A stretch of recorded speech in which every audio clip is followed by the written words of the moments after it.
ये रेस्पिरेशन का lecture number 6 है और ये इस चैप्टर का लास्ट लेक्चर होगा। इस लेक्चर में हम 3-4 छोटे छोटे इम्पॉर्टेंट कॉन्सेप्ट्स को पढ़ेंगे। तो आइए इस लेक्चर को अब स्टार्ट करते हैं। सबसे पहले जो इस लेक्चर में हमें पढ़ना है वो है रेस्पिरेटरी बैलेंस शीट, जो कि एनसीईआरटी में दिया हुआ है। Respiratory balance sheet, okay. Respiratory balance sheet हमें पढ़ना है और ये टॉपिक एनसीईआरटी में गिवन है। देखिए, हमने इससे पहले भी ये पॉइंट लिखा हुआ है कि एक ग्लूकोज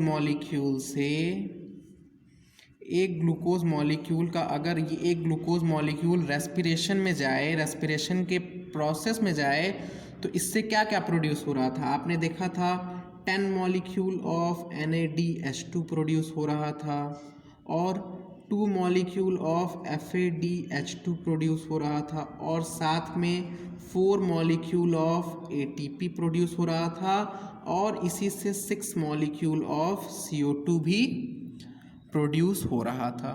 ये जो 10 NADH2 है, ये 2 NADH2 तो ग्लाइकोलिसिस से आता था और 2 लिंक रिएक्शन से आता था और बाकी के 6 कहाँ से आता था, क्रेब्स साइकिल से आता था, ठीक है। और ये जो 2 FADH2 है, ये क्रेब्स साइकिल से आता था। जो 4 ATP है, इसमें से 2 ATP तो ग्लाइकोलिसिस से और 2 ATP कहाँ से, क्रेब्स साइकिल से, है ना। 2 ATP ग्लाइकोलिसिस से और 2 ATP क्रेब्स साइकिल से आता था। यहाँ जो 6 CO2 है, इसमें भी 2 CO2 कहाँ से आ जाएगा, लिंक रिएक्शन से हो जाएगा और बाकी के 4 CO2 क्रेब्स साइकिल से आता था। क्या इतना पॉइंट आपको याद है? ठीक है, इतना पॉइंट आपको याद होगा तो आज आगे इस लेक्चर को यहीं से हम प्रोसीड करते हैं। देखिए, ये जो 10 NADH2 है, तो इससे कितने ATP बन जाएंगे, 10 इंटू में 3 इक्वल्स टू 30 ATP। ये जो 2 FADH2 है, इससे कितना ATP बनेगा, 2 इंटू में 1 FADH2 से 2 ATP इक्वल्स टू 4 ATP और 4 ATP डायरेक्ट SLP से प्रोड्यूस हो रहा है, ठीक है।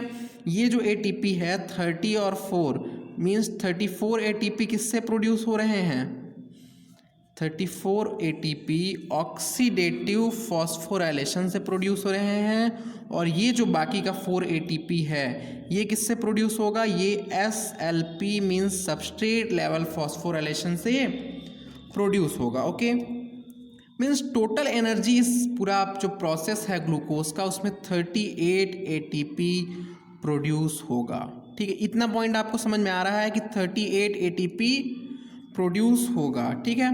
तो क्या, अब देखिए एनसीईआरटी में इस टॉपिक में बताया क्या है कि ये जो 38 ATP हमने प्रोड्यूस किया है, इसके लिए कई सारा एजम्पशंस करना पड़ता है, कई सारा एजम्पशंस करना पड़ता है। वही एजम्पशंस हमें पढ़ना है कि ये जो हमने ATP का कैलकुलेशन किया है, रेस्पिरेटरी बैलेंस शीट में हमें यही पढ़ना है कि 38 ATP का प्रोडक्शन हो रहा है, बट इस 38 ATP को प्रोड्यूस करने के लिए कुछ एजम्पशंस हमें करने होंगे।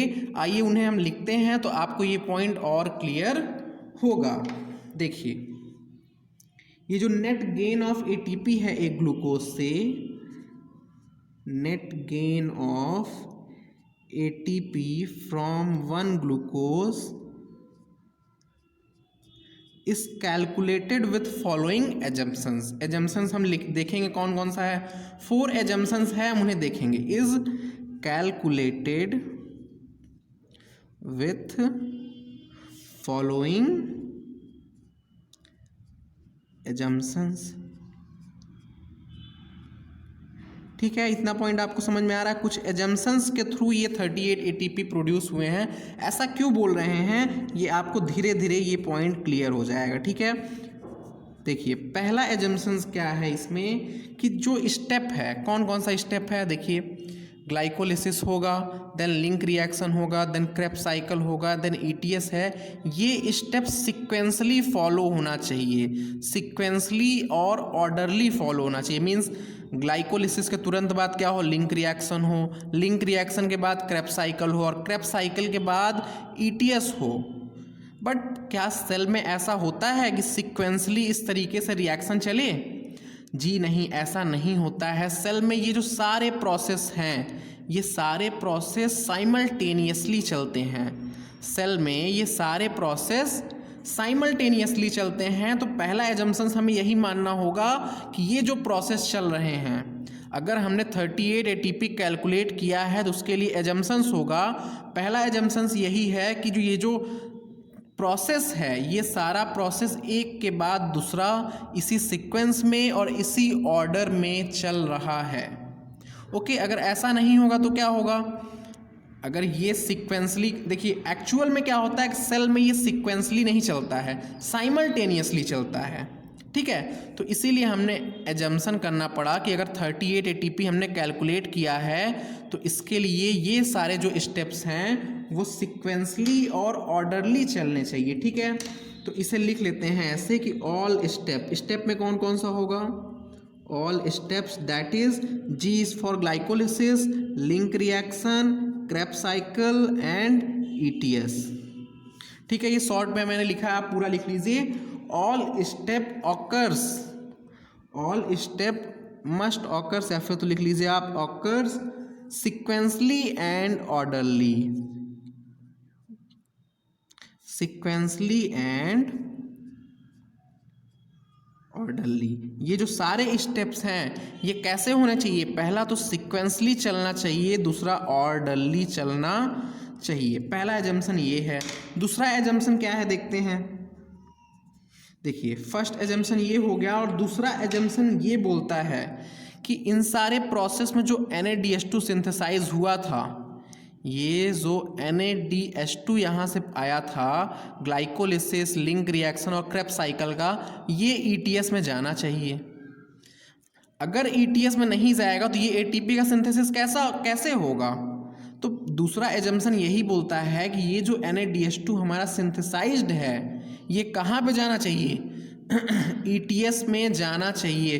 बट ऐसा सेल में पॉसिबल तो है, बट अगर हम प्रैक्टिकली देखें तो क्या होता है कि ये जो NADH2 है ETS में जा भी सकता है, तुरंत जा सकता है, कुछ देर बाद जा सकता है, या फिर तो किसी और रिएक्शन में यूज हो सकता है। जैसे फर्मेंटेशन में हम ह्यूमन में क्या होता है, लैक्टिक एसिड फर्मेंटेशन होता है ना, तो लैक्टिक एसिड फर्मेंटेशन में ये यूज भी हो सकता है। तो पर यहाँ पे हमें एजम्पशन क्या मानना है कि ये जो NADH2 फॉर्म हुआ है वो ETS में गया है, तभी ये 38 ATP बनेगा, वरना 38 ATP नहीं बनेगा। तो एजम्पशन दूसरा क्या हो जाएगा कि जो NADH2 सिंथेसाइज्ड है, NADH2 synthesized in SYNTHESIACID synthesized in all step, NADH2 synthesized in all steps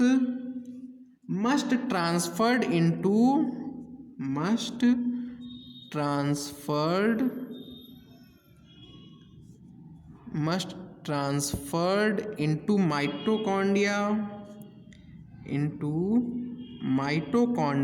mitochondria में जाना चाहिए एंड अंडरगो, और जाके वहीं पे रुका ना रहे, अंडरगो वहाँ पे जाके क्या करे, अंडरगो ऑक्सीडेटिव फॉस्फोराइलेशन करे, ऑक्सीडेटिव फॉस्फोराइलेशन करे। समझ रहे हैं ये पॉइंट? जो NADH2 सिंथेसाइज्ड है उसको क्या करना होगा, सारे स्टेप में जो सिंथेसाइज्ड है उसको ट्रांसफ़र होना होगा कहाँ पे, माइटोकॉन्ड्रिया में, और ट्रांसफ़र होके किस प्रोसेस में जाना होगा, ऑक्सीडेटिव फॉस्फोराइलेशन में जाना होगा, तभी 38 ATP का फॉर्मेशन होगा। ठीक है, थर्ड प्रोसेस, ये जो थर्ड एजम्पशन है ये क्या बोलता है? ये बोलता है कि जो इंटरमीडिएट बीच बीच में बने हैं, मीन्स ग्लाइकोलिसिस 10 स्टेप रिएक्शन है, क्रेब्स साइकिल भी 10 स्टेप रिएक्शन है, तो इसमें कई सारे इंटरमीडिएट तो बने थे ना। तो ये जो थर्ड पॉइंट है ये यही बोल रहा है कि ये जो इंटरमीडिएट्स बने हैं ये अपने साइकिल को कंप्लीट करें, ऐसा ना हो कि ये जो इंटरमीडिएट बना है कहीं और यूटिलाइज्ड हो जाए, कहीं और यूटिलाइज्ड हो जाए, ये चीज़ ना हो। मीन्स एजम्पशंस हमने क्या माना है कि जो इंटरमीडिएट्स बने हैं वो साइकिल को कंप्लीट करें, कहीं और पे भी यूटिलाइज ना हो। पर क्या सेल में ऐसा होगा? बिल्कुल नहीं होगा। सेल में जब भी रिक्वायर्ड होगा तो ये जो इंटरमीडिएट्स हैं किसी दूसरे प्रोसेस में जाएंगे, और अगर ये जो इंटरमीडिएट्स हैं ये दूसरे प्रोसेस से इस साइकिल में भी आएंगे। मीन्स यहाँ जो इंटरमीडिएट बन रहा है ये बाहर भी निकलेगा इस साइकिल से, और इस साइकिल में कोई दूसरा इंटरमीडिएट ऐड भी हो सकता है। समझ रहे हैं? पर हमें एजम्पशन क्या मानना है कि ये जो इंटरमीडिएट है बाहर ना ही जा रहा है और ना ही अंदर की तरफ आ रहा है। ठीक है, तो लिख लेते हैं इसे कि none of the intermediate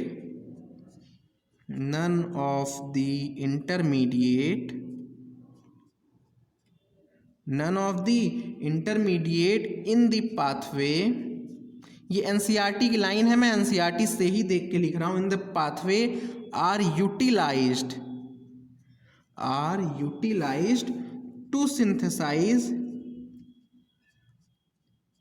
synthesize any other compound means ये जो इंटरमीडिएट है ये अपने साइकिल को छोड़ के किसी और दूसरे कंपाउंड को ना बनाए। ये हमारा क्या है? एजम्पशन है। ऐसा एजम्पशन क्यों ले रहे हैं? क्योंकि ये जो हमने कैलकुलेट किया 38 ATP तभी आएगा जब एक ये जो ग्लूकोज है ये कंप्लीटली 6 CO2 में ब्रेक हो जाएगा, तभी ये हमारा जो कैलकुलेशन है वो सही होगा। समझ रहे हैं आप? फोर्थ एजम्पशन क्या हो जाएगा? देखिए जो मैंने अभी समझाया वही होगा। थर्ड में क्या था कि कोई भी इंटरमीडिएट बाहर ना निकले। तो फोर्थ एजम्पशन यही है कि कोई भी इंटरमीडिएट अंदर की तरफ भी ना आए। ठीक है, तो फोर्थ जो हमारा एजम्पशन है वो लिख लेते हैं कि हमने ग्लूकोज को लेके पाथवे स्टार्ट किया था ना, तो यहाँ पे फोर्थ एजम्पशन जो एनसीईआरटी में लिखा है वो ये है कि only glucose is being respired and no other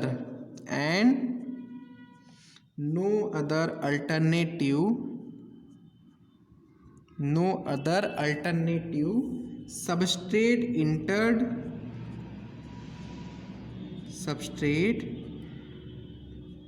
entered in the pathway at any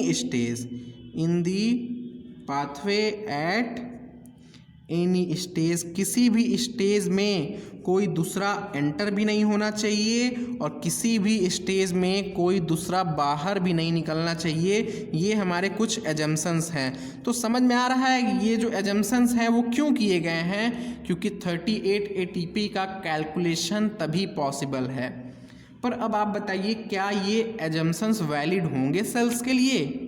क्या ये एजम्पशंस वैलिड होंगे? तो जी नहीं, ये एजम्पशंस वैलिड नहीं होते हैं। क्यों नहीं वैलिड होते हैं? तो इन चारों का क्या होगा? रीज़न दिया गया है। तो आइए वो 4 पॉइंट्स और लिख लेते हैं। ये जो एजम्पशंस हैं ये वैलिड नहीं होते हैं। Means such assumptions are not valid. यहाँ लिख लीजिए ऐसे, such assumptions are not valid. ऐसा कोई भी एजम्पशन वैलिड नहीं है। ये जो चारों एजम्पशन हमने माना है ये लिविंग सिस्टम में वैलिड नहीं है, ऐसा लिविंग सेल में नहीं होता है। क्यों? क्योंकि फर्स्ट पॉइंट देखिए, फर्स्ट पॉइंट यही बोल रहा है कि जो पाथवे है वो साइमल्टेनियसली वर्क कर रहा है, ऐसा नहीं है कि एक के बाद दूसरा वर्क करे। तो फर्स्ट पॉइंट यही लिखा है कि ऑल पाथवे वर्क्स साइमल्टेनियसली। मैंने बताया था ना, साइमल्टेनियसली। ये जो पाथवे हैं चारों, glycolysis, link reaction, Krebs cycle, ये सब साइमल्टेनियसली वर्क करते हैं सेल में and do not takes place one another. One another, एक के बाद ये दूसरे नहीं चलते हैं, ये पाथवे साइमल्टेनियसली होते हैं। साइमल्टेनियसली मीन्स सारा प्रोसेस एक साथ में सेल में चल रहा होता है। तो इसी तरीके से दूसरा पॉइंट क्या बोल रहा है, दूसरा पॉइंट ये बोल रहा है कि सबस्ट्रेट या फिर तो इंटरमीडिएट जो होते हैं वो पाथवे में एंटर करते हैं और पाथवे से निकलते भी हैं जब भी ज़रूरी होता है। तो वही पॉइंट यहाँ पे लिख लें हम, substrate enter the pathway, enter the pathway and are withdrawn enter भी करते हैं और विथड्रॉ भी होते हैं from it as and when needed, from it as and when necessary. जब भी नेसेसरी होगा तो सबस्ट्रेट एंटर भी करेंगे और बाहर भी निकलते हैं, इसीलिए वो एजम्पशंस वैलिड नहीं है। बट हमें एटीपी का कैलकुलेशन करना है तो वो एजम्पशंस को मान के ही एटीपी कैलकुलेट होगा। अब देखिए हमने 38 एटीपी तो कैलकुलेट कर लिया, 38 एटीपी कैलकुलेट किया है, बट सेल में क्या होता है, एटीपी बना और रिक्वायर्ड होगा तो वो तो यूज भी हो जाएगा। मीन्स जब तक ये प्रोसेस कंप्लीट होगा तब तक सेल में जो एटीपी बना है वो यूटिलाइज भी हो जाता है। जैसे अगर समझाएं तो देखिए, ग्लाइकोलिसिस, देन क्या है, link reaction, Krebs cycle, ETS. यहाँ ग्लाइकोलिसिस से कितना एटीपी आया था, 2 एटीपी। क्रेब्स साइकिल से कितना आया था, 2 एटीपी, जो एसएलपी से आए थे, सबस्ट्रेट लेवल फॉस्फोराइलेशन से। तो ये प्रोसेस जब तक कंप्लीट होगा तब तक ये एटीपी कभी कभी यूज भी हो जाते हैं। तो क्या एंड में हमें 38 मिलेगा, क्या एंड में हमें 38 मिलेगा, नहीं मिलेगा, एंड में हमें 38 नहीं मिलेगा। तो वही पॉइंट एनसीईआरटी ने लिखा है कि ATP is utilized as and when needed, ATP is utilized as and when needed. जब भी ज़रूरत होगी ये एटीपी जो है यूटिलाइज्ड हो जाएगा, वो कैलकुलेशन के लिए रुका नहीं रहेगा कि आप आइए और कैलकुलेशन कीजिए। और जो 4th पॉइंट लिखा है, देखिए ये जो रिएक्शन है ये एंजाइम के कंट्रोल में होता है और एंजाइम के बहुत सारे इनहिबिटर होते हैं। मीन्स एंजाइम के कंट्रोल पे होता है ना, तो कभी कभी क्या होगा, एंजाइम मानिए कि यहीं पे आके रिएक्शन को रोक दिया है। सेल में ऐसा भी तो हो सकता है कि इसके आगे का एंजाइम जो है वर्क नहीं कर पा रहा है, ड्यू टू इनहिबिटर की वजह से हो सकता है, इनहिबिटर की वजह से ये एंजाइम वर्क नहीं कर पा रहा है यहाँ का। तो क्या ये साइकिल आगे प्रोसीड होगा? मीन्स आप एक तरीके से ऐसा समझिए कि कुछ प्रॉब्लम आ जाए सेल में तो साइकिल ये प्रोसीड नहीं हो पाएगा और उस कंडीशन में भी हमें 38 एटीपी नहीं मिल पाता है। बट हमें एजम्पशंस क्या किया है कि ये साइकिल कंप्लीट हो ही रहा है।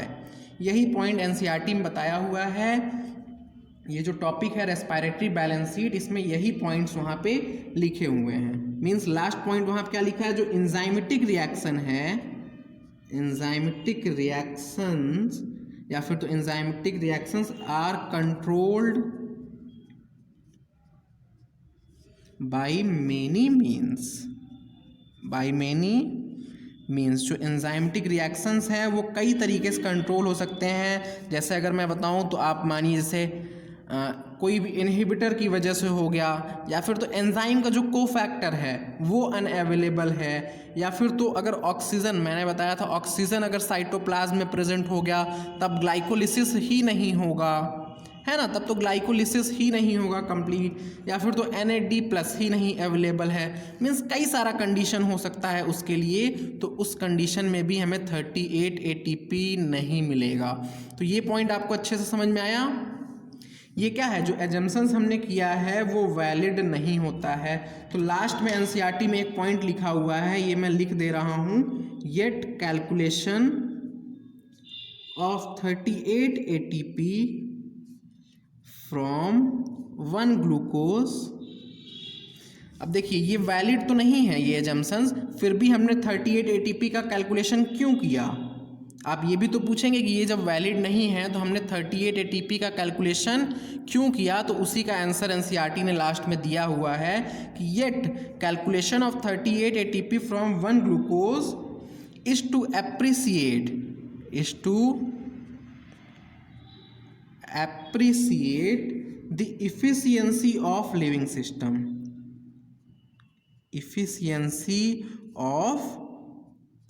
Living system. ये जो लिविंग सिस्टम में क्या है, एक ग्लूकोज से कितना मैक्सिमम एटीपी बन सकता है, कितनी इफिशियंसी आई थी 42% के आसपास। इसी पॉइंट को बताने के लिए हमने कैलकुलेट किया है। ये जो 38 एटीपी है वो हम क्यों कैलकुलेट करते हैं, to appreciate the efficiency of living system in extraction and storing energy, in extraction and storing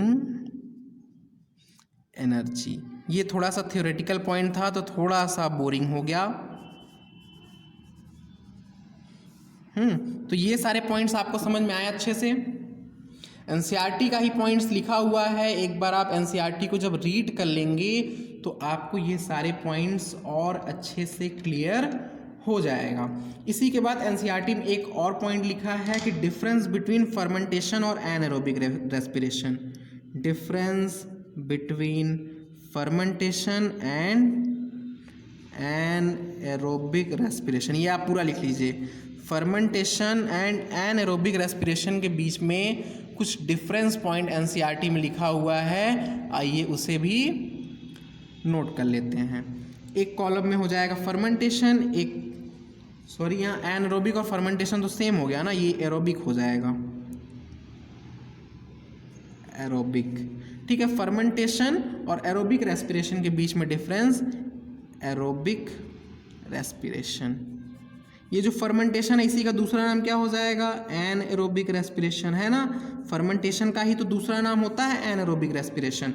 तो अब आप बताइए, क्या इसमें कंप्लीट ऑक्सीडेशन होता है, नहीं होता है। तो मीन्स यहाँ पे हम क्या लिख सकते हैं कि इनकम्प्लीट या फिर तो पार्शियल लिख सकते हैं। पार्शियल का मीनिंग भी इनकम्प्लीट ही होता है। पार्शियल और इनकम्प्लीट ब्रेक डाउन या फिर तो oxidation, break down oblique oxidation of glucose होगा। यहाँ पे पार्शियल या फिर तो इनकम्प्लीट ब्रेकडाउन या फिर तो ऑक्सीडेशन ऑफ ग्लूकोज होता है। और यहाँ पे क्या हो जाएगा, ये चीज़ जो फर्स्ट पॉइंट है ये हो जाएगा कंप्लीट। फर्स्ट पॉइंट में लिखेंगे हम कंप्लीट और उसके बाद बाकी का कॉपी कर देंगे। कंप्लीट ब्रेकडाउन या फिर तो ऑक्सीडेशन ऑफ ग्लूकोज होता है एरोबिक रेस्पिरेशन में। ये पॉइंट आपको याद है ना। तो दूसरा पॉइंट, पहला पॉइंट तो ये हो गया, तो इसके बाद दूसरा point net gain of ATP. बताइए एनाएरोबिक रेस्पिरेशन या फिर तो फर्मेंटेशन में नेट गेन कितना था, net gain of ATP 2 ATP का था फर्मेंटेशन में, और यहाँ पे एरोबिक रेस्पिरेशन में नेट गेन ऑफ एटीपी कितना था, एरोबिक रेस्पिरेशन में नेट गेन ऑफ एटीपी देखिए, या फिर तो 38 ATP हो सकता है, या फिर तो 38 ATP या फिर तो 36 ATP हो सकता है। अभी इस पॉइंट को मैं एक्सप्लेन कर देता हूँ। एनसीईआरटी ने लिख दिया है only much more ATP। NCERT ने क्या लिखा है कि एरोबिक रेस्पिरेशन में मच मोर ATP प्रोड्यूस होता है, बट मच मोर में 38 भी हो सकता है, 36 भी हो सकता है। इस पॉइंट को मैं इस टॉपिक के जस्ट बाद एक्सप्लेन करने वाला हूँ, ठीक है।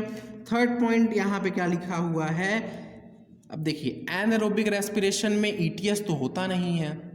एनाएरोबिक रेस्पिरेशन में ETS एब्सेंट होता है, इसलिए यहाँ पे जो NADH2 है उसका ऑक्सीडेशन बहुत स्लो होता है, is oxidized to NAD plus rather, या फिर तो वेरी स्लोली लिख लीजिए, वेरी स्लोली। ये जो प्रोसेस होता है NADH2 का ऑक्सीडेशन यहाँ पे फर्मेंटेशन में, वो बहुत ही स्लो होता है। और यहाँ पे जो थर्ड पॉइंट हो जाएगा वो क्या हो जाएगा कि यही जो प्रोसेस है यहाँ पे क्या होता है, वेरी विग्रेसली या फिर तो वेरी फास्ट होता है। यहाँ पे ये जो पूरा पॉइंट लिखा है वही कॉपी कर लीजिए ऐसे। NaDH2 is oxidized to Na और यहाँ वेरी स्लोली की जगह क्या हो जाएगा वेरी विग्रसली या फिर तो फास्ट लिख सकते हैं आप। बहुत ही फास्ट होता है एरोबिक रेस्पिरेशन में ये प्रोसेस। समझ में आ रहा है? ये 3 पॉइंट NCERT ने लिखा हुआ है। बाकी आप और भी कुछ पॉइंट्स बना सकते हैं, वो इनकम और पॉइंट्स तो जो हमने टॉपिक पढ़ा है वहीं से हम लोग, अगर टॉपिक अच्छे से समझ में आ रहा है, डिफरेंस कई सारा क्रिएट हो सकता है कि ये प्रोसेस एनारोबिक रेस्पिरेशन कहाँ पे होता है। साइटोप्लाज्म में होगा, एरोबिक रेस्पिरेशन के लिए माइटोकॉन्ड्रिया रिक्वायर्ड होगा, प्रोकैरियोट में मीसोसोम हो जाएगा। इस तरीके से कई सारे पॉइंट्स बन सकते हैं, बट NCERT में ये 3 पॉइंट लिखा है तो ये तीनों से क्वेश्चन डायरेक्ट आ सकता है। ठीक है, ये जो थर्ड पॉइंट है, ये थर्ड पॉइंट थोड़ा सा इम्पॉर्टेंट है क्योंकि अभी तक ये पॉइंट कहीं भी नहीं पढ़ा था। फर्स्ट पॉइंट तो हम लोगों ने पढ़ा कि इनकम्प्लीट या फिर तो पार्शियल ऑक्सीडेशन हो रहा है और यहाँ पे कंप्लीट, और ये वाला पॉइंट भी हम लोगों ने पढ़ा है। बट ये जो है थर्ड पॉइंट, ये पॉइंट हम लोगों ने कहीं नहीं पढ़ा है, इसलिए इसको इम्पॉर्टेंट पे मार्क कर लीजिए और इसको याद रखिए। ये स्टेटमेंट के फॉर्म में ट्रू और फॉल्स का जो क्वेश्चन रहता है उसमें बन सकता है। ठीक है, तो ये टॉपिक के बाद एक next topic concept of 36 ATP और 38 ATP का टॉपिक देखते हैं। देखिए टॉपिक क्या होगा, कॉन्सेप्ट ऑफ 36/38 ATP। अभी आपने देखा एरोबिक रेस्पिरेशन में 36 ATP भी बन रहा है और 38 ATP भी, तो इसका कॉन्सेप्ट क्या है यही हमें समझना है। देखिए अभी इससे पहले जो सबसे शुरू में ही इस लेक्चर के हमने लिखा कि एक ग्लूकोज से क्या बन रहा है 10 NaDH2। इस 10 में से 2 NaDH2 कहाँ पे बन रहा था, ग्लाइकोलिसिस से में 2 बन रहा था लिंक रिएक्शन, बाकी के 6 क्रेब्स साइकिल। 2 FADH2 था, कहाँ बन रहा था ये क्रेब्स साइकिल में। इसी तरीके से 4 ATP था जिसमें से 2 बन रहा था ग्लाइकोलिसिस में और 2 बन रहा था क्रेब्स साइकिल में। इतना पॉइंट आपको समझ में आ रहा है? ठीक है, देखिए इसमें से ये जो 2 ATP हमारा ग्लाइकोलिसिस में, सॉरी 2 NaDH2 जो हमारा ग्लाइकोलिसिस में बना है, ये कहाँ पे होगा। अगर ये हम सेल का स्ट्रक्चर बनाएं, देखिए अगर ये हम क्या करें सेल का स्ट्रक्चर बनाएं, ये क्या हो गया हमारा यूकैरियोटिक सेल है। ये कैसा सेल है, यूकैरियोटिक सेल है। इसमें से जो ग्लाइकोलिसिस का प्रोसेस होगा वो कहाँ पे होगा, ये जो साइटोप्लाज्म है, इसी साइटोप्लाज्म में ग्लाइकोलिसिस का प्रोसेस होगा। मींस ये जो 2 NaDH2 है ये कहाँ पे बन रहा है, साइटोप्लाज्म में बन रहा है। और बाकी के जो हैं, ये देखिए ऐसे हम यहाँ से इंडिकेट कर दे रहे हैं कि बाकी के जो NaDH2 और FADH2 हैं ये तो माइटोकॉन्ड्रिया में बनेगा ना, लिंक रिएक्शन माइटोकॉन्ड्रिया में, क्रेब्स साइकिल माइटोकॉन्ड्रिया में, तो ये बनेगा इन माइटोकॉन्ड्रिया और ये बनेगा कहाँ पे, इन ग्लाइकोलिसिस में। इतना पॉइंट पहले आपको समझ में आ रहा है? ठीक है, इतना पॉइंट अगर आप समझ रहे हैं तो आगे देखिए। ये जो ग्लाइकोलिसिस में बना है इसको हम लोग ग्लाइकोलिटिक NaDH2 बोल देते हैं। यहाँ पे इस पॉइंट को लिख लें कि 2 NaDH2 हमारा कहाँ बना है, 2 NaDH2 formed in glycolysis, GLYCOLYSIS।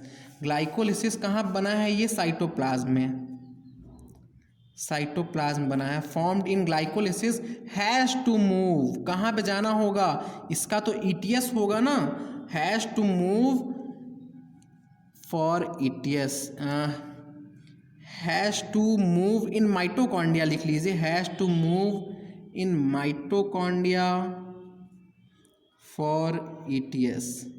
या फिर तो ऐसे नहीं लिखिए, 2 NaDH2 formed in glycolysis has to oxidized in ETS, ये पॉइंट लिखिए। क्योंकि अभी इसमें एनारोबिक में हम देखेंगे कि वहाँ पे तो ETS नहीं, वहाँ माइटोकॉन्ड्रिया उसमें नहीं होता है ना, प्रोकैरियोट में। आप पॉइंट लिखिए, क्लियर हो जाएगा। देखिए 2 NaDH2 formed in glycolysis has to oxidized in ETS।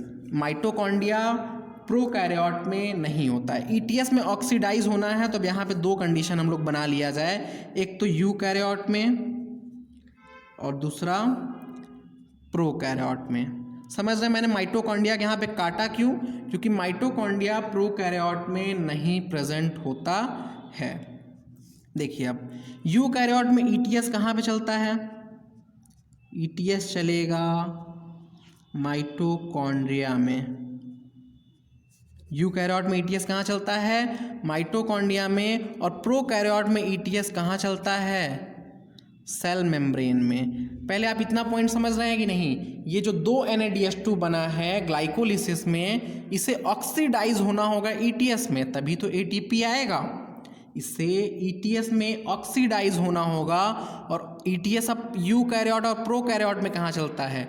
Eukaryote में माइटोकॉन्ड्रिया में चलता है। इनर मेम्ब्रेन पूरा लिख दें यहाँ पे, इनर मेम्ब्रेन ऑफ माइटोकॉन्ड्रिया में चलता है। और प्रोकैरियोट में यही हमारा सेल मेम्ब्रेन में चलता है।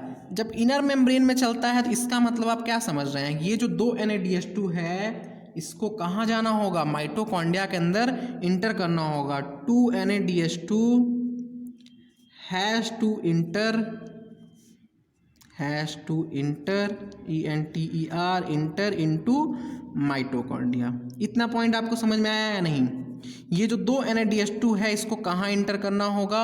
माइटोकॉन्ड्रिया में इंटर करना होगा। अब माइटोकॉन्ड्रिया में इंटर कैसे करेगा? इंटर करने के लिए जो पाथवे होता है उसे हम बोलते हैं शटल सिस्टम। देखिए माइटोकॉन्ड्रिया में इसे इंटर करना है तो माइटोकॉन्ड्रिया के अंदर ये जाएगा कैसे? जाने के लिए एक मैकेनिज्म होता है जिसे हम बोलते हैं शटल सिस्टम। मीन्स हम लिख सकते हैं to enter into mitochondria, 2 type of shuttle system present, 2 type of shuttle system present. देखिए मतलब समझिए कि एंटर करने के लिए इसके पास 2 रास्ते हैं, उसी रास्तों को हम लोग क्या बोल रहे हैं? शटल सिस्टम बोल रहे हैं। इतना पॉइंट आपको समझ में आया? ये जो NADH2 ग्लाइकोलिसिस में बना है, साइटोप्लाज्म में बना है, उसको एंटर करना होगा माइटोकॉन्ड्रिया में। और एंटर करने के लिए 2 रास्ते हैं, 2 शटल सिस्टम हैं। अब उन दोनों शटल सिस्टम को देख लिया जाए कौन कौन से हैं। अभी सब क्लियर हो जाएगा। देखिए पहला रास्ता है जिसे हम बोलते हैं ग्लिसरॉल फॉस्फेट शटल सिस्टम।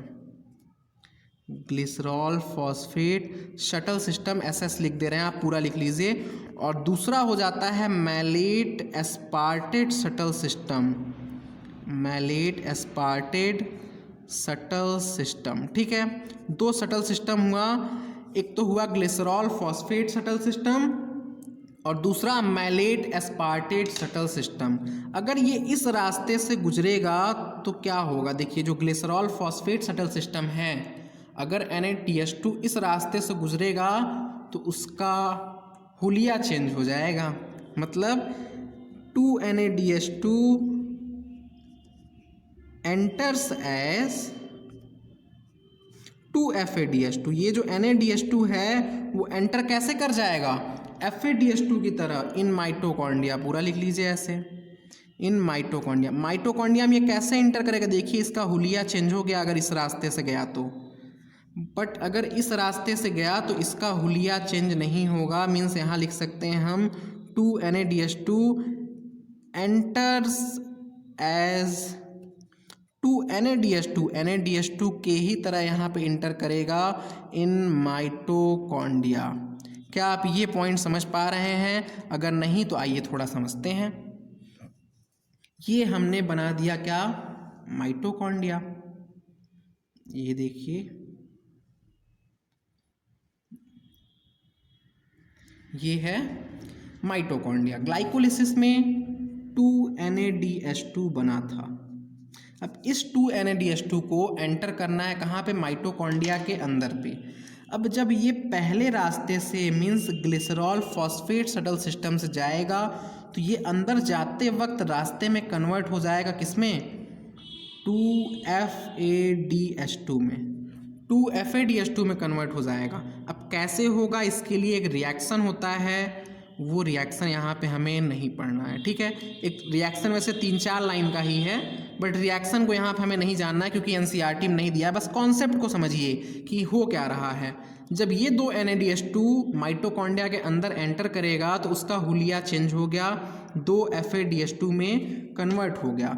ये तो क्या हुआ हमारा, यहाँ पे कौन सा सटल सिस्टम आएगा, ग्लिसरॉल फॉस्फेट सटल सिस्टम से एंटर किया, तो इस रास्ते से एंटर किया तो ये चेंज हो गया। बट अगर यही जो 2 NADH2 है ये एंटर करे मैलेट एस्पार्टेट सटल सिस्टम से, तो ये इसी तरह से इंटर करता है। कौन सा, मैलेट एस्पार्टेट सटल सिस्टम, समझ रहे हैं आप। मैलेट एस्पार्टेट सटल सिस्टम से एंटर करेगा तो NADH2 ही रह जाएगा, और अगर ग्लिसरॉल फॉस्फेट सटल सिस्टम से एंटर किया तो वो कन्वर्ट हो जाएगा किसमें, FADH2 में। ध्यान दीजिए यहाँ पे, ये 2 पॉइंट आपको समझ में आ रहा है या नहीं। अगर इतना पॉइंट समझ गए हैं तो ये देखिए, आ जाते हैं थोड़ा सा यहाँ पे। अगर हम इस 2 NADH2 को छोड़ दें तो टोटल कितना ATP इसमें बनेगा, ये तो माइटोकॉन्ड्रिया वाला है प्लस ये वाला ATP मिला करके टोटल अगर आप काउंट कीजिए तो ये 8 NADH2 का है। 8 3 ज़ा 24 और 2 2 ज़ा 4, 24 और 4 कितना हो जाएगा, 28, और 28 और 4 32 ATP बन जाएगा, ये जो कि माइटोकॉन्ड्रिया के अंदर पे ही है, और ये ग्लाइकोलिसिस वाला ATP के फॉर्म में है। तो 32 ATP प्लस में 2 NADH2 है यहाँ पे। कौन सा NADH2 है ये, ग्लाइकोलिटिक वाला है, ग्लाइकोलिटिक वाला है। क्या आप इतना पॉइंट समझ पा रहे हैं, 32 ATP प्लस 2 NADH2 ग्लाइकोलिटिक वाला NADH2 है। ये जो ग्लाइकोलिटिक वाला NADH2 है वो तो ग्लिसरॉल फॉस्फेट सटल सिस्टम से गया तो कन्वर्ट हो गया FADH2 में, मीन्स ये जो चीज़ था कन्वर्ट हो गया किसमें, 32 ATP प्लस ये जो 2 NADH2 है कन्वर्ट हो गया अब 2FADH2 में। तो ओवरऑल ATP अब आप काउंट कीजिए तो कितना आ रहा है, 2 मीन्स ये 2 2 ज़ा 4 ATP इससे होगा, 32 ATP इससे है, ओवरऑल 36 ATP ही आ रहा है। देखिए कॉन्सेप्ट आपने समझा कि 36 ATP क्यों हुआ, क्योंकि जो ग्लाइकोलिसिस में NADH2 फॉर्म हुआ था वो ग्लिसरॉल फॉस्फेट सटल सिस्टम से गया। और दूसरे वाले केस में देखिए ये तो NADH2 ही रह जाएगा ना, मीन्स 32 ATP प्लस ये पॉइंट मैंने कहाँ से लिखा है, ऊपर एक्सप्लेन किया है, तो इसे भी आप साइड में नोट कर लीजिएगा कि ये मैंने कहाँ से लाया, ये मैं कहाँ से लाया हूँ कि 32 ATP प्लस 2 NADH2 ये इस पॉइंट से आया है, इसे आप साइड में नोट कर लीजिएगा। यहाँ पे क्या हुआ, 32 ATP प्लस 2 FADH2 जहाँ पे यहाँ पे 2 NADH2 ही रह जाएगा, मीन्स 2 इंटू में 3 6 हो जाएगा, और 32 प्लस 6 कितना आएगा, 32 प्लस 6 38 ATP आएगा। क्या आप दोनों सटल सिस्टम के बारे में समझ गए। अब प्रोसेस क्या होता है वो यही है कि NADH2 FADH2 में कन्वर्ट हो जाएगा। देखिए याद करने का थोड़ा सा तरीका देख लिया जाए, ये जो मैलेट एस्पार्टेट सटल सिस्टम है इसको आप माँ बोल सकते हैं, ये आपकी और हमारी कौन है, माँ है, और ग्लिसरॉल फॉस्फेट सटल सिस्टम को आप GF बोल सकते हैं। GF हमेशा GF धोखा दे सकती है, बट मैलेट एस्पार्ट माँ धोखा नहीं दे सकती हैं। तो इस तरीके से जो ग्लिसरॉल फॉस्फेट सटल सिस्टम है उसमें 36 बनेगा, बट जो मम्मी वाला है मीन्स माँ का है प्यार, उसमें ज़्यादा होगा वो, और वो होगा 38 ATP। अब आप तो समझ ही रहे होंगे, इसमें और क्या एक्सप्लेन करना रह गया। ठीक है, तो glycerol phosphate shuttle system, malate aspartate shuttle system कहाँ पे प्रेजेंट होता है, यूकैरियोट में प्रेजेंट होता है। देखिए ये जो सटल सिस्टम है प्रेजेंट ओनली इन यूकैरियोट, तो क्या मैं यहाँ पे ये पॉइंट लिख दूँ कि सटल सिस्टम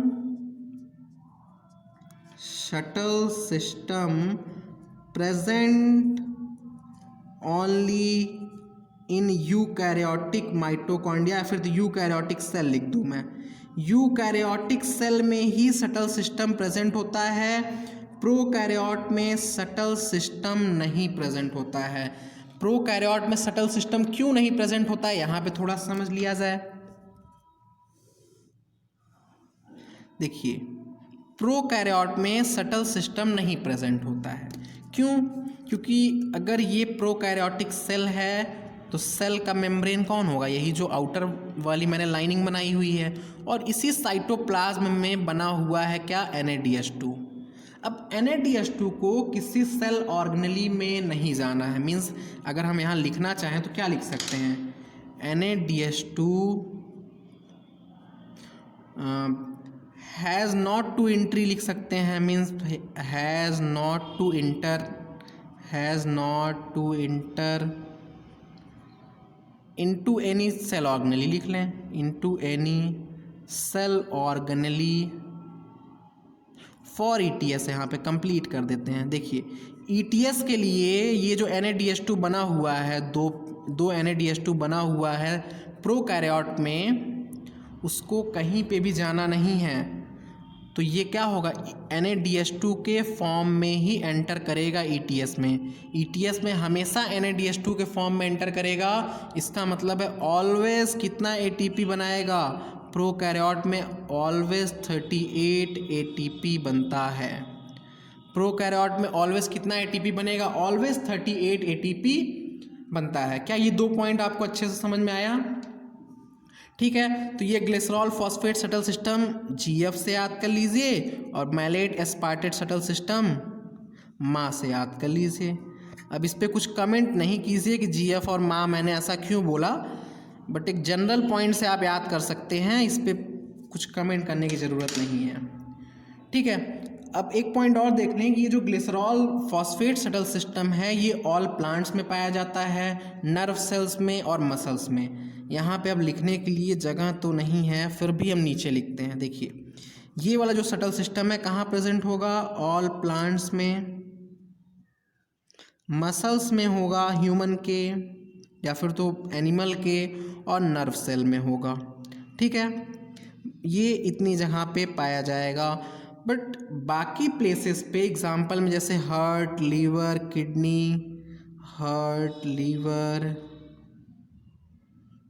किडनी एसेट्रा, बाकी जगह पे कौन सा सटल सिस्टम पाया जा रहा है, माँ वाला, means malate aspartate shuttle system पाया जा रहा है। दोनों का मतलब आप समझ रहे हैं।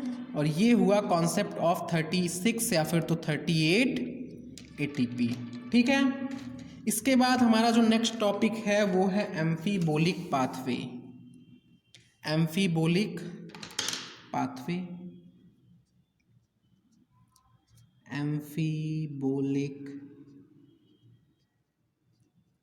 पाथवे।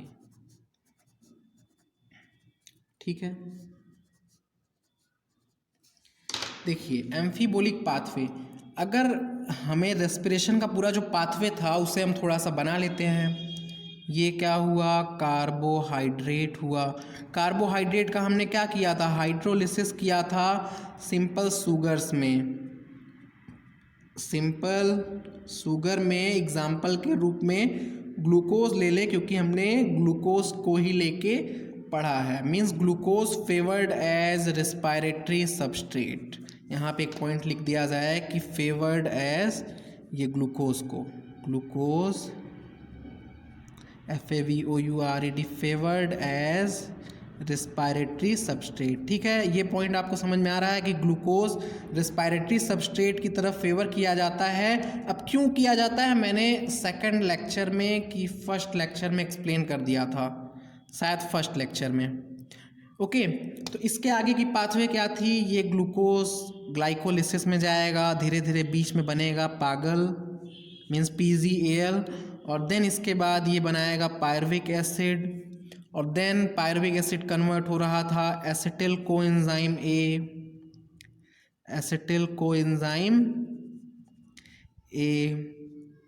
और उसके बाद एसिटिल कोएंजाइम ए का कंडेंसेशन रिएक्शन हो रहा था ऑक्सैलो एसिटिक एसिड से, तो कौन सी साइकिल चल रही थी? Krebs cycle. और ये रिएक्शन कौन सी हो रही है? Condensation reaction. और यहाँ पे बीच में बनता था अल्फा कीटोग्लूटारिक एसिड जो कि ओनली 5 कार्बन का था, और देन फिर फाइनली ये साइकिल कंप्लीट हो रही थी। ठीक है, और ये क्या हुआ? हमारा क्रेब्स साइकिल था। ये क्रेब्स साइकिल था। आपको इतना पॉइंट समझ में आ रहा होगा। ये क्रेब्स साइकिल था। इस क्रेब्स साइकिल से बाहर क्या निकलता था? CO2 and H2O। ठीक है, ये ग्लूकोज का पाथवे था। ये पॉइंट हमने डिटेल में पढ़ा और इसे हम शॉर्ट में बना दे रहे हैं। इतना पॉइंट आपको समझ में आ रहा है? अब देखिए, ये जो एम्फीबोलिक पाथवे है इसका मतलब होता है catabolic plus anabolic. Catabolic plus anabolic. अगर दोनों ही होगा, कोई पाथवे ऐसा हो जो कि कैटाबोलिक भी हो और एनाबोलिक भी हो, तो उसे हम एम्फीबोलिक पाथवे बोलते हैं। और ये जो रेस्पिरेशन का पाथवे है एम्फीबोलिक पाथवे है। क्यों है ये आपको थोड़ी देर में एक्सप्लेन हो जाएगा। ठीक है, कैटाबोलिक मीन्स क्या होता है? मैंने बताया था ब्रेक डाउन या फिर तो डिस्ट्रक्टिव बोल सकते हैं। और एनाबोलिक मीन्स क्या था? कंस्ट्रक्टिव या फिर तो सिंथेसिस बोल सकते हैं। सिंथेसिस है ना। तो जो रेस्पिरेटरी पाथवे है वो सिर्फ कैटाबोलिक नहीं है, सिर्फ एनाबोलिक नहीं है, एम्फीबोलिक है। ऐसा क्यों है ये आपको थोड़ी देर में समझ में आ जाएगा। देखिए, अब रेस्पिरेटरी सबस्ट्रेट फेवर कौन किया जा रहा है? ग्लूकोज। बट किसी और मॉलिक्यूल को रेस्पिरेटरी पाथवे में घुसना है तो कैसे एंटर करेगा? देखिए, अगर हम फैट की बात करें कि अगर फैट को क्या करना है?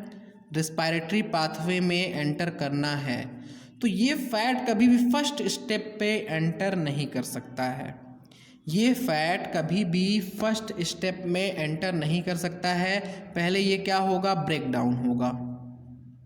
देखिए, ये पहले क्या होगा? ब्रेक होगा। और किस में ब्रेक होगा? 2 पार्ट में। इसका 2 कंपोनेंट क्या हो जाएगा? एक ग्लिसरॉल, एक हो जाएगा ग्लिसरॉल और दूसरा हो जाएगा फैटी एसिड। आप पूरा लिख लीजिए। FA मीन्स क्या है? फैटी एसिड है। तो फैट को अगर इस पाथवे में एंटर करना है तो इसको पहले ब्रेक होना होगा ग्लिसरॉल और फैटी एसिड में, और देन फिर ये जो ग्लिसरॉल है एंटर करेगा इस पाथवे के PGAL वाले स्टेप से।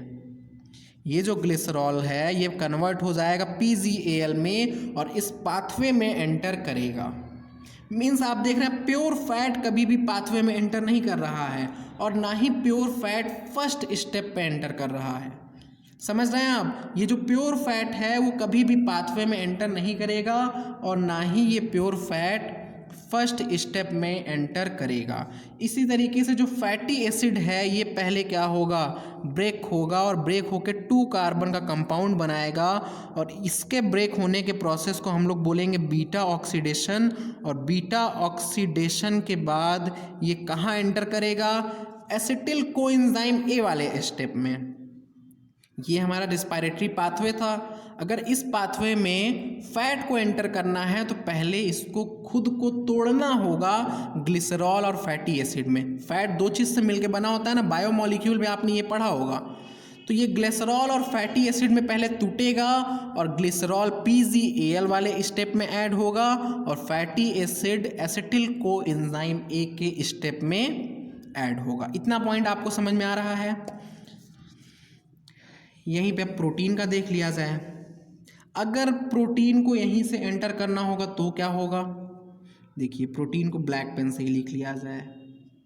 प्रोटीन को एंटर करना होगा तो जिस तरीके से प्योर फैट कभी नहीं एंटर कर सकता उसी तरीके से प्योर प्रोटीन भी कभी एंटर नहीं कर सकता। तो प्योर प्रोटीन जब नहीं एंटर करेगा तो क्या होगा? इसमें पहले एक एंजाइम लगेगा जिसको बोलते हैं प्रोटीएजेस। और ये एंजाइम क्या करता है? प्रोटीन को ब्रेक कर देगा किसमें? एमिनो एसिड में। अब आपको पता है एमिनो एसिड तो कई टाइप के होते हैं। कई टाइप के मीन्स 20 एमिनो एसिड नोन है ह्यूमन के प्रोटीन में। तो 20 अमीनो एसिड होते हैं। तो ये जो अमीनो एसिड हैं अपने अपने स्ट्रक्चर के बेसिस पे, ध्यान दीजिए, ये जो अमीनो एसिड हैं अपने अपने स्ट्रक्चर के बेसिस पे पाथवे में अलग अलग जगह पे एंटर करेंगे। और एंटर करने से पहले ये अपने अमीन ग्रुप को NH2 ग्रुप को निकाल देंगे। मींस एंटर कैसे करेंगे, इसके लिए कंडीशन है, आफ्टर डीएमिनेशन ये एंटर करते हैं। आफ्टर डीएमिनेशन, मैं यहीं पे लिख दे रहा हूँ, आप चाहिए तो साइड में भी लिख लीजिए। After deamination depending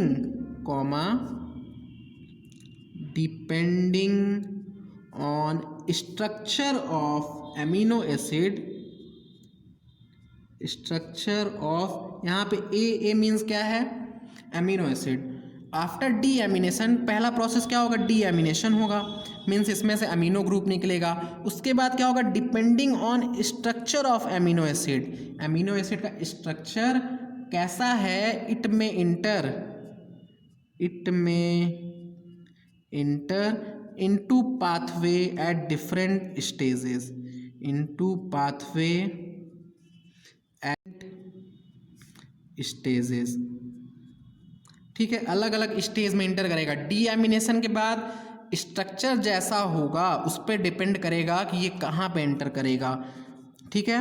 different stages, अब वो स्टेजेस कौन कौन से हो सकते हैं, वो स्टेजेस में या फिर तो ये हमारा क्रेब्स साइकिल में जा सकता है, means with in Krebs cycle जा सकता है, विद इन क्रेब्स साइकिल में, क्रेब्स साइकिल में कहीं पे भी एंटर कर सकता है, या फिर तो as pyruvic acid, PA means क्या है, पायरुविक एसिड, और as acetyl coenzyme A, acetyl coenzyme A। देखिए ये जो मैंने पूरा पॉइंट लिखा है, फिर से पढ़िए इसे। ये जो एमिनो एसिड है पाथवे में कैसे एंटर करेगा, कंडीशन क्या होगी, कंडीशन ये है कि पहले तो इसका डीएमिनेशन होगा, उसके बाद इसके स्ट्रक्चर के बेसिस पे ये डिफरेंट जगह पे एंटर करेंगे। अब वो कहाँ पे हो सकता है, कौन से जगह पे, या फिर तो क्रेब्स साइकिल में एंटर कर जाएं, या फिर तो एज अ पायरुविक एसिड में एंटर कर जाएं, या फिर तो एसिटिल कोएंजाइम A बना करके यहाँ पे एंटर कर जाएं। तो इसे हम कैसे लिख सकते हैं, देखिए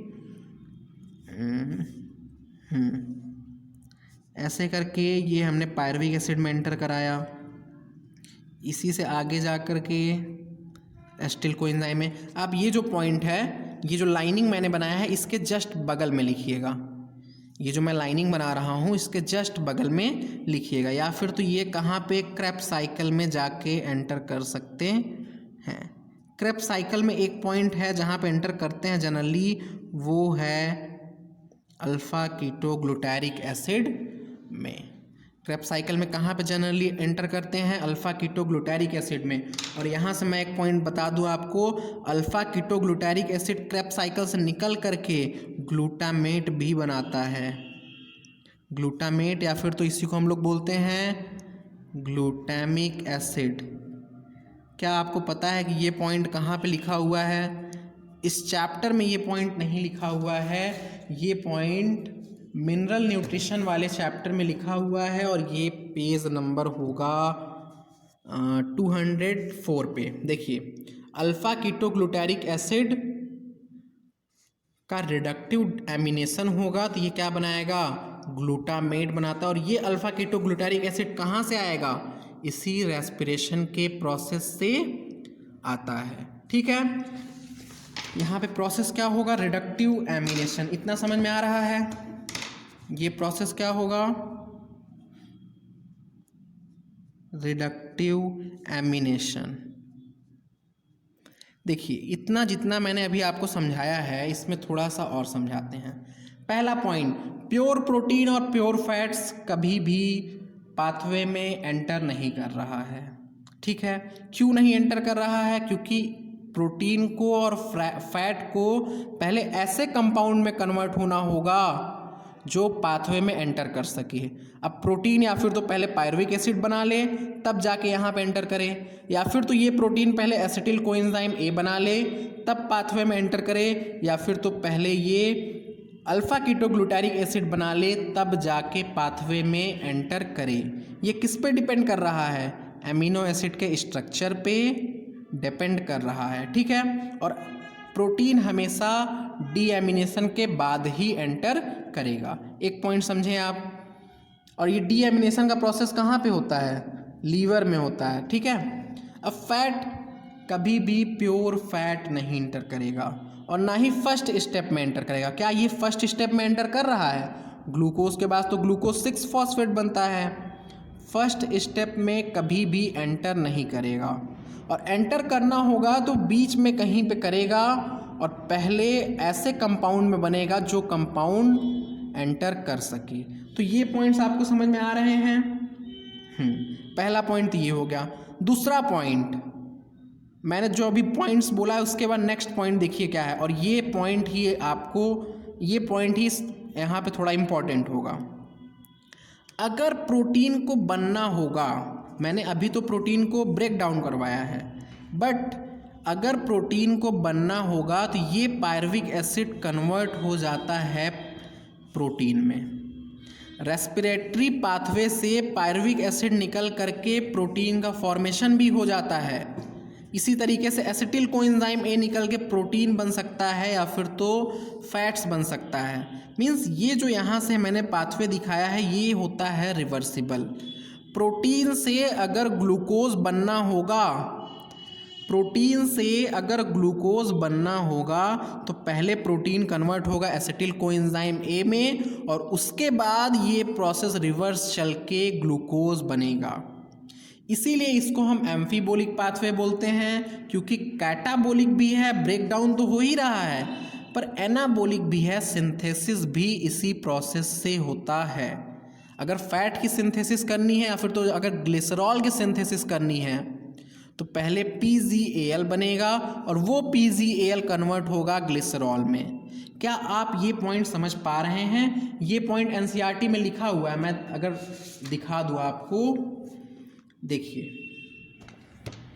हेंस यहाँ से ये लाइन पढ़िए जो मैंने अंडरलाइन किया है। Hence fatty acid would be broken down to acetyl coenzyme before entering the respiratory pathway when it is used as substrate. वही तो मैंने बताया, फैटी एसिड पहले किस में ब्रेक डाउन होगा? अगर फैटी एसिड को एंटर करना होगा पाथवे में तो इसको एसिटिल कोएंजाइम ए में कन्वर्ट होना पड़ेगा, वही लिखा है। Hence fatty acid would be broken down to acetyl coenzyme A before entering the respiratory pathway when it is used as substrate. But ये बट के आगे से पढ़िए, बड़ा इंपॉर्टेंट है। But when the organism needs to synthesize fatty acid, जब fatty acid बनाना होगा acetyl coenzyme A would be withdrawn from the respiratory pathway for it. समझ रहे हैं आप? जब हमें फैटी एसिड बनाना होगा तो एसिटिल कोएंजाइम में पाथवे से विथड्रॉन भी हो जाएगा। इसीलिए तो हम लोगों ने एजम्पशंस लिया था, कुछ एजम्पशंस भी लिया था। तो क्या आप इस एम्फीबोलिक पाथवे का मतलब समझें? इसे हम कैटाबोलिक प्लस एनाबोलिक क्यों बोल रहे हैं? क्योंकि इसी पाथवे के थ्रू सिंथेसिस भी होता है और इसी पाथवे के थ्रू ब्रेक डाउन भी होता है, ठीक है। तो यहाँ पे ये पाथवे मैंने यहीं पे समझा दिया है पूरा। अब इसको NCERT में जो लिखा हुआ है पैराग्राफ में, बस यही लिखा हुआ है स्टेटमेंट फॉर्म में कि ग्लिसरॉल पहले ब्रेक होगा PgAl में, फिर PgAl इंटर करेगा। तो वो आप NCERT से पढ़ लीजिए। पर एक दो जो इम्पोर्टेंट पॉइंट हैं जो क्वेश्चन के फॉर्म में आ सकते हैं और इस डायग्राम में नहीं है, इस डायग्राम से आप नहीं ऑब्जर्व कर सकते और वो क्वेश्चन के फॉर्म में आ सकते हैं, उन पॉइंट्स को हम लिख लेते हैं। तो सबसे पहला पॉइंट हो जाएगा उसमें से कि ये जो प्रोटीन और फैट्स है कभी भी फर्स्ट स्टेप में एंटर नहीं करते हैं। If other substrate used, NCERT यही लाइन लिखा हुआ है, other substrate used. Other substrate में यहाँ पर क्या हो जाएगा? प्रोटीन एंड फैट्स होगा। अगर प्रोटीन और फैट यूज़ हो रहा है, इफ़ अदर सबस्ट्रेट यूज्ड, देखिए पहले पाथवे को एक बार आप बना लीजिए, कॉपी में। ये देखिए यहाँ पे एंड हो रहा है, ये प्रोसेस भी लिख लीजिएगा रिडक्टिव एमिनेशन का। इसके बाद आइए यहाँ पे ये नोट कीजिए, इफ़ अदर सबस्ट्रेट यूज्ड कौन कौन सा, प्रोटीन या फिर तो fat, then they do not use, then they do not enter at first step of pathway. अगर प्रोटीन और फैट यूज हो रहे हैं तो कभी भी ये फर्स्ट स्टेप में नहीं एंटर करेंगे। इसके साथ में देखिए एम्फीबोलिक टॉपिक के बाद सबसे लास्ट पेज में, अभी ये सब मैं बताऊंगा, सबसे लास्ट पेज में एक पॉइंट और लिखा है कि प्योर प्रोटीन और fats are never used as respiratory substrate. इस चैप्टर का सबसे लास्ट लाइन है, उसे भी मैं यहाँ पे लिख दे रहा हूँ। ये क्या लिखा हुआ है कि pure protein and fats never used as, RS means respiratory substrate. इसे आप पूरा लिख लीजिए। सेकंड पॉइंट बना लेते हैं इसे कि ये जो प्योर प्रोटीन और फैट्स है कभी भी रेस्पिरेटरी सबस्ट्रेट की तरह यूज नहीं होता है। ऐसा क्यों होगा आप पूछ सकते हैं। ऐसा इसलिए होगा क्योंकि बिकॉज पहले इन्हें ऐसे कंपाउंड में कन्वर्ट होना होगा जो कि इस पाथवे में एंटर कर सके।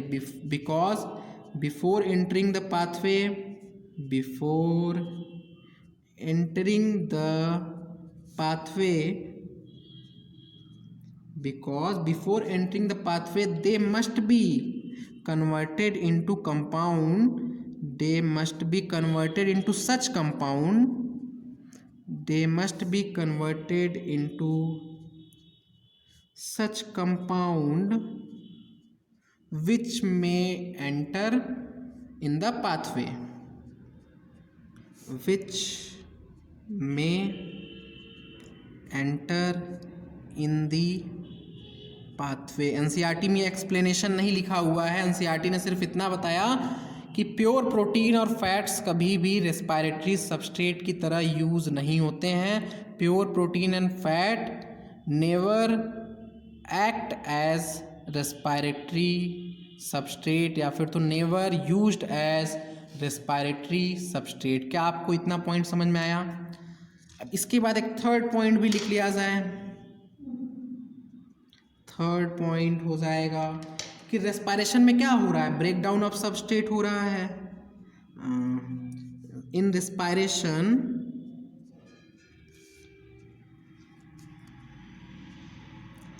respiration breakdown of substrate takes place, breakdown of substrate होता है।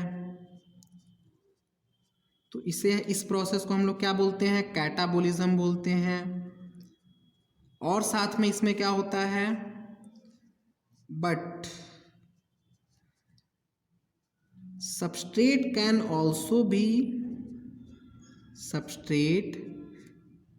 also be synthesized substrate can also be synthesized through intermediates। ये पॉइंट मैंने एक्सप्लेन किया था, यहाँ पे एनसीईआरटी में लिखा हुआ है, मैं वहीं से पढ़ के लिख रहा हूँ। ये through intermediate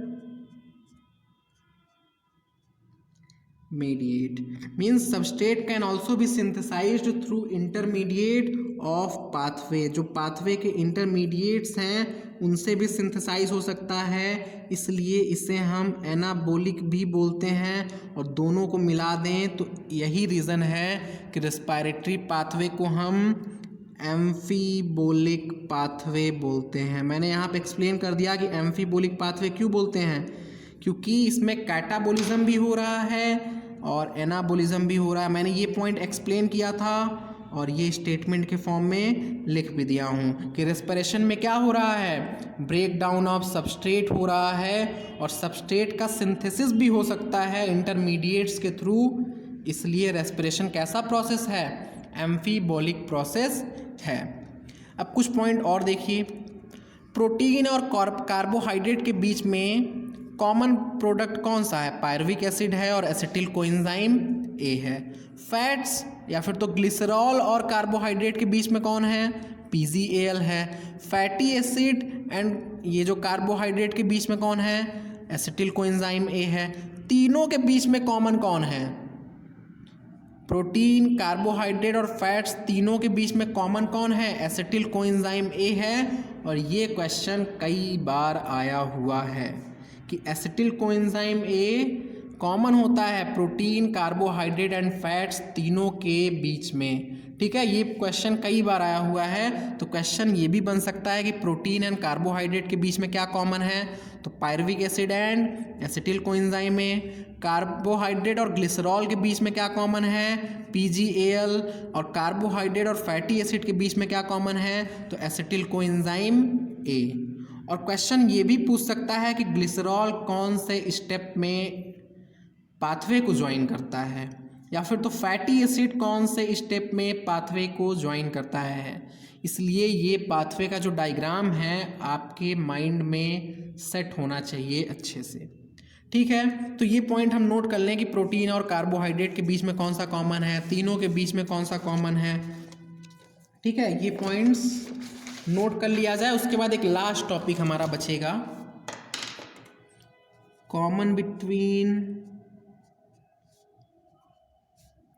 fat, carbohydrate, protein. इस तरीके से लिख रहा हूँ, समझ जाएंगे आप।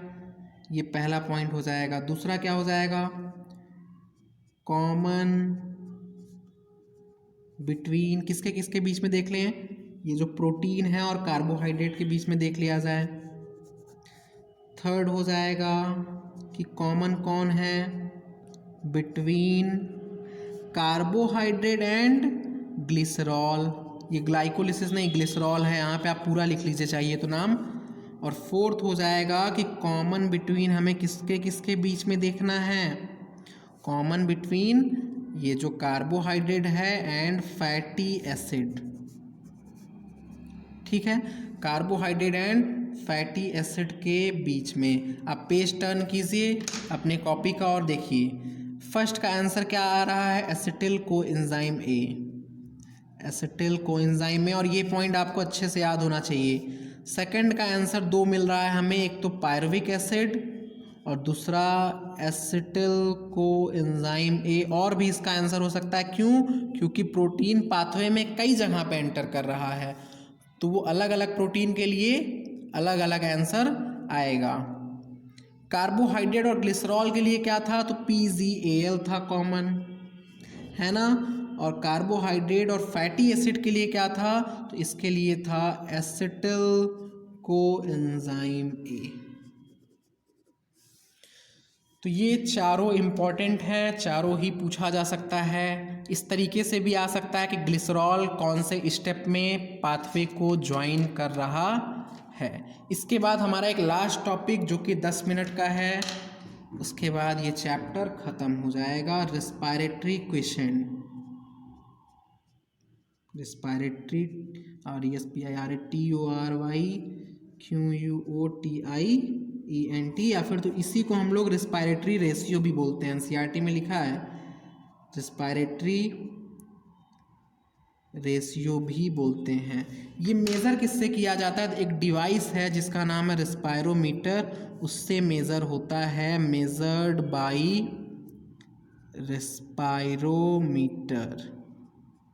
मेजर्ड बाय किससे मेज़र होता है? एक डिवाइस है जिसका नाम है रेस्पायरोमीटर, उसी से ये मेज़र किया जाता है। ठीक है, ये जो RQ है इसका एक फॉर्मूला होता है कि number of CO2 evolved, respiration क्या इवॉल्व होगा? CO2 ही तो इवॉल्व होगा, और अपॉन क्या हो जाएगा? Number of O2 used.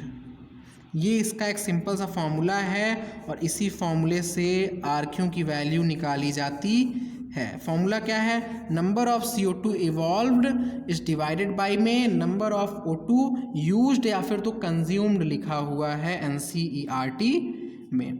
ठीक है, ये जो RQ है इसकी वैल्यू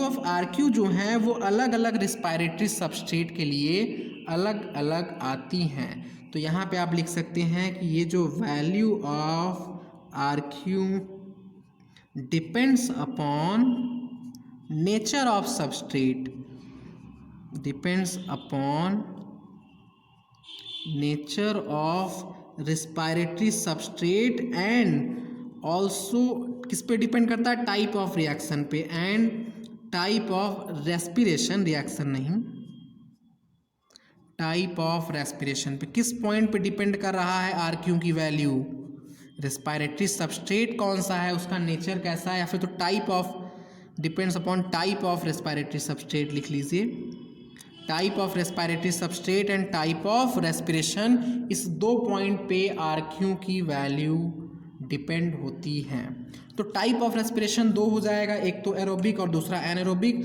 तो सबसे पहला हम लोग एरोबिक के लिए देख लें, एरोबिक रेस्पिरेशन के लिए।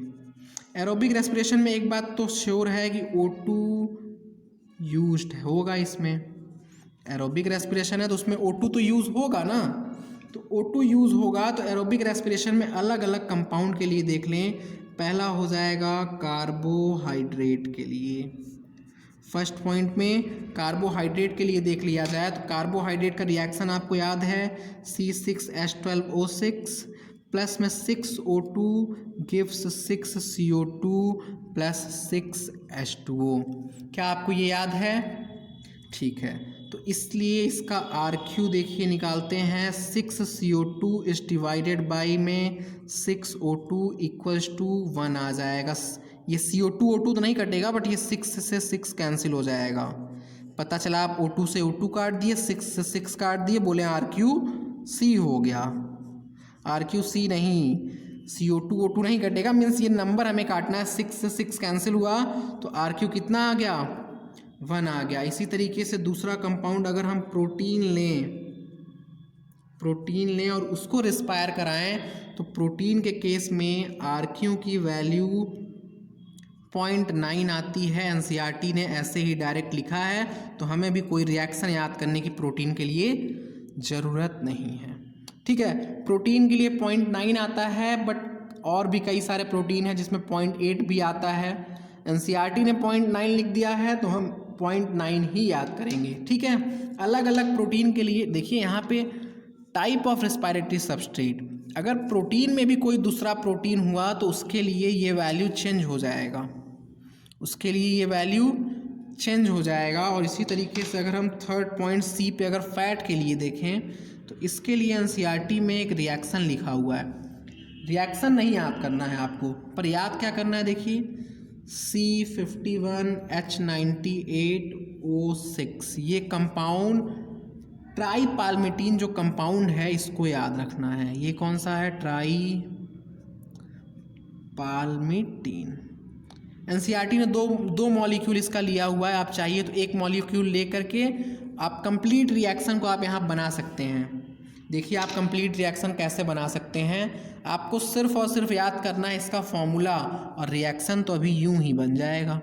ये हुआ ऑक्सीजन, अब देगा क्या, ये CO2।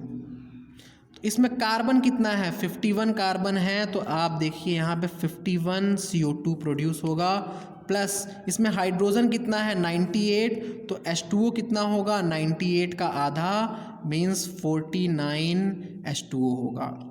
यहाँ पे ऑक्सीजन देखिए कितना है, 51 2 ज़ा 102 ऑक्सीजन यहाँ पे है और 49 ऑक्सीजन यहाँ पे है, टोटल 49 ऑक्सीजन है। और इधर पे कितना है, ये 6 ऑक्सीजन है, प्लस यहाँ पे अगर आप x लिख लीजिए तो x इंटू में 2 कितना हो जाएगा, ये 2x हो जाएगा, और इक्वल कर दीजिए, यहाँ ऑक्सीजन कितना होगा ये भी निकल के आ जाएगा। समझ रहे हैं कि नहीं आप ये पॉइंट, ये रिएक्शन तो बैलेंस अपने से हो जाएगा, बस आपको रिएक्शन नहीं याद करना है, सिर्फ ट्राईपाल्मिटीन का फॉर्मूला याद करना है। तो अगर आप इसे सॉल्व करेंगे, देखिए x की वैल्यू कितनी आएगी, 2x इक्वल्स टू, ये ऐड करने पे कितना हो जाएगा, 151 minus 6, x is equals to क्या हो जाएगा, 145 इज डिवाइडेड बाई में 2 इक्वल्स टू 72.5 आ जाएगा। आया ना x की वैल्यू, अगर आप 2 मोल लेके चलेंगे तो यही 145 आ जाएगा। NCERT ने फ्रैक्शनल ना हो इसीलिए वहाँ पे 2 मोल NCERT लेके रिएक्शन को दिखाया है। ठीक है, तो यहाँ पे हम RQ निकाल के देख लेते हैं, RQ कितना होगा। RQ अगर निकालेंगे तो CO2 यूज्ड कितना आ रहा है, 51 आ रहा है, डिवाइडेड बाई में 145/2 इक्वल्स टू कितना हो जाएगा 51 इंटू 2 इज डिवाइडेड बाई में 145। आप इसे 2 टाइम लेके भी लिख सकते हैं, आएगा यही चीज़। और ये सॉल्व करने पे अप्रॉक्सीमेटली 0.7 आता है। तो फैट्स के केस में RQ कितना हो गया 0.7 हो गया। NCERT में एक सबसे पहले पेज में लिखा हुआ है कि ऑर्गेनिक एसिड भी रेस्पिरेटरी सबस्ट्रेट की तरह यूज़ होती हैं। तो आइए ऑर्गेनिक एसिड के लिए देख लिया जाए क्या होगा। ऑर्गेनिक एसिड का RQ जो होता है वो मोर देन 1 होता है। ऑर्गेनिक एसिड का RQ कितना होता है मोर देन 1 होता है। अभी ये याद करने का थोड़ा सा एक सिंपल सा ट्रिक भी बता देंगे। देखिए RQ का वैल्यू मोर देन 1 होता है किसके लिए ऑर्गेनिक एसिड के लिए। और इसी में अगर हम COOH मीन्स ऑक्सैलिक एसिड का देख लें O2 के प्रेजेंस में CO2 बनेगा प्लस H2O। तो इसमें देखिए कितने कार्बन है 2 कार्बन है तो इसको बैलेंस कीजिए तो यहाँ पे 2 CO2 आ जाएगा, 2 हाइड्रोजन है तो 1 वाटर आ जाएगा। टोटल यहाँ पे ऑक्सीजन कितना हो गया 2 2 ज़ा 4 हो गया प्लस 1 ऑक्सीजन यहाँ से 5 ऑक्सीजन हो गया। और ये ऑक्सीजन कितना है 4 प्लस यहाँ पे आप x मान लीजिए ये हो जाएगा 2x इक्वल्स टू ये। क्या आप ये बैलेंस करके इस तरीके से x की वैल्यू निकाल सकते हैं। तो x इक्वल्स टू सॉल्व करने पे आ जाएगा 0.5 या फिर तो 1/2। ये x की वैल्यू आएगी, आप सॉल्व करके देख लीजिए।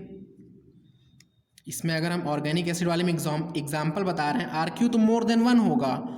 जैसे मैंने बताया फैट्स की RQ 0.7 NCERT ने लिख दी है, बट ये डिफरेंट फैट के लिए अलग अलग वैल्यू आता है। 0.7 भी होता है मीन्स ये रेंज में होता है 0.5 से 0.7 होता है, ठीक है 0.5 से 0.7 होता है। इसी तरीके से प्रोटीन का भी 0.8 से 0.9 होता है। वैसे ही ऑर्गेनिक एसिड का मोर देन 1 होगा। बट अगर यहाँ पे हमने ऑक्सैलिक एसिड लिया, इस एसिड का नाम क्या है ऑक्सैलिक एसिड लिया, तो इसके केस में क्या आएगा वैल्यू हम लोग देख लेते हैं। इस केस में अगर आप RQ निकालेंगे तो CO2 कितना है 2 इस डिवाइडेड बाई में 1/2 इक्वल्स टू 4। RQ कितना आ गया ऑक्सैलिक एसिड के केस में 4 RQ आएगा। तो ये हमने एरोबिक रेस्पिरेशन में देखा कार्बोहाइड्रेट का 1 है, प्रोटीन का 0.9 ही याद कीजिए, फैट्स का 0.7 याद कीजिए और इसका फॉर्मूला याद कीजिए। और ऑर्गेनिक एसिड का मोर देन 1 होता है, इतना पॉइंट याद कर लीजिए। इसके बाद अब दूसरे केस में हम देखेंगे एनारोबिक रेस्पिरेशन का। सेकंड पे हम देखेंगे एनारोबिक रेस्पिरेशन। एनारोबिक रेस्पिरेशन को आपको क्वेश्चन में ऐसे भी पूछ सकता है कि इनकम्प्लीट ऑक्सीडेशन के लिए क्या होगा। यहाँ पे आप क्या लिख सकते हैं इनकम्प्लीट ऑक्सीडेशन के लिए क्या होगा। ये सब NCERT में दिया है। फिर तो क्वेश्चन पूछ सकता है फर्मेंटेशन में क्या होगा। 3 तरीके से क्वेश्चन पूछ सकता है, एनारोबिक रेस्पिरेशन का बताइए, इनकम्प्लीट ऑक्सीडेशन का बताइए या फिर तो फर्मेंटेशन का बताइए। इस केस में जो RQ की वैल्यू है वो इक्वल्स टू इन्फिनाइट आएगी या फिर तो 0 आती है। RQ की वैल्यू इक्वल्स टू इन्फिनाइट आएगी या फिर तो 0 आएगी। आपको पता है फर्मेंटेशन 2 तरह का, एक हो जाएगा लैक्टिक एसिड फर्मेंटेशन, दूसरा हो जाएगा अल्कोहलिक फर्मेंटेशन, ठीक है। एक लैक्टिक एसिड फर्मेंटेशन, दूसरा alcoholic fermentation. Lactic acid fermentation में क्या होता था C6H12O6 कन्वर्ट होता था 2 मॉलिक्यूल ऑफ CH3COOH और प्लस 2 ATP बनता था। मीन्स यहाँ पे CO2 बिल्कुल भी प्रोड्यूस नहीं हुआ और ना ही O2 यूज़ हुआ। Means RQ is equals to 0 is divided by 0 equals to 0 आ जाएगा। अगर लैक्टिक एसिड फर्मेंटेशन का RQ पूछे तो आंसर होगा 0। बट अल्कोहलिक फर्मेंटेशन का देखिए C6H12O6 गिव्स क्या देता है 2 molecule of CO2 plus 2 molecule of CH3COOH plus 2 ATP। तो इस केस में अगर आप RQ देखिए CO2 2 निकला है बट ऑक्सीजन एक भी नहीं यूज़ हुआ है। Means 2 is divide 2 is divided by 0 is equal to infinite. Something is divided by 0 is equal to क्या होता है, इन्फिनाइट होता है।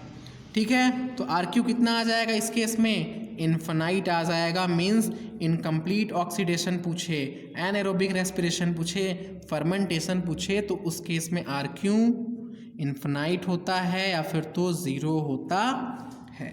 ठीक है, इतना पॉइंट आपको समझ में आया। आइए ये जितना हमने पढ़ा है उसमें से थोड़ा सा नोट देख लें।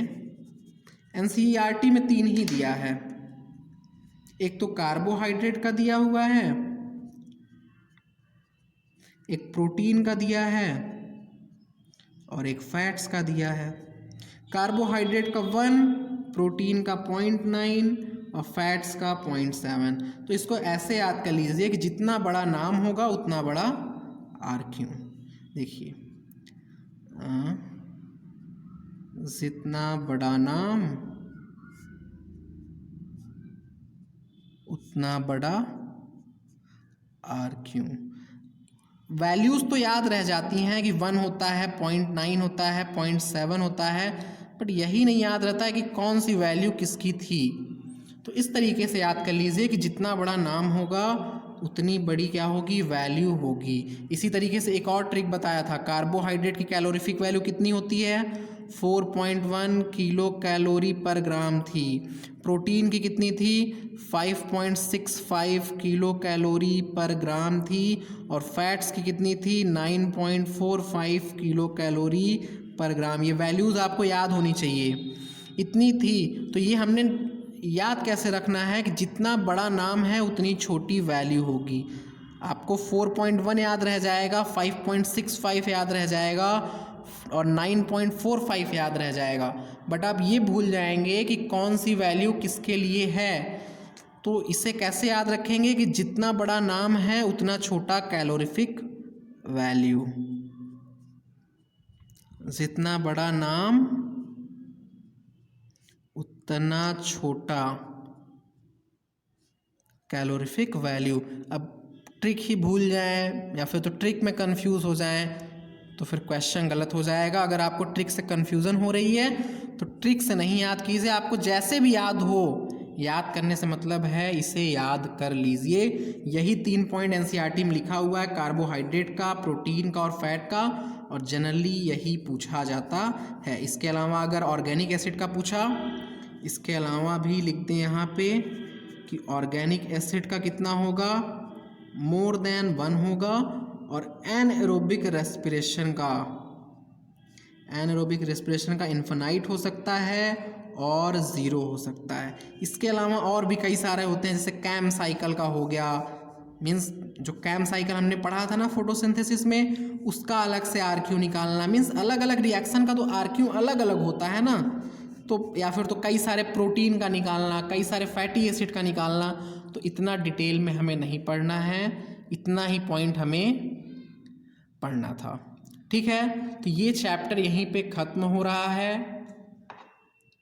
इस चैप्टर की एनसीईआरटी को आप लोग एक बार अच्छे से पढ़ लीजिए डिटेल में। जितना भी पॉइंट मैंने लिखा है मैक्सिमम पॉइंट एनसीईआरटी में गिवन है। आप एनसीईआरटी को अच्छे से पढ़ लीजिए और इस लेक्चर को हम यहीं पे एंड करते हैं। मिलते हैं एक नए चैप्टर के साथ। Thank you.